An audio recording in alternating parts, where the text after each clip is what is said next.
আসসালামু আলাইকুম রহমতুল্লাহি ওয়া বারাকাতুহু। 2024 15ই আগস্ট অর্থাৎ শহীদ দিবস।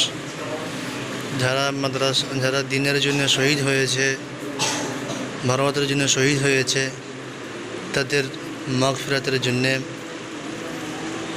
কোরআন খতম অথবা কলমে খতম করানো হচ্ছে মাদ্রাসার বাচ্চাদের দ্বারায়।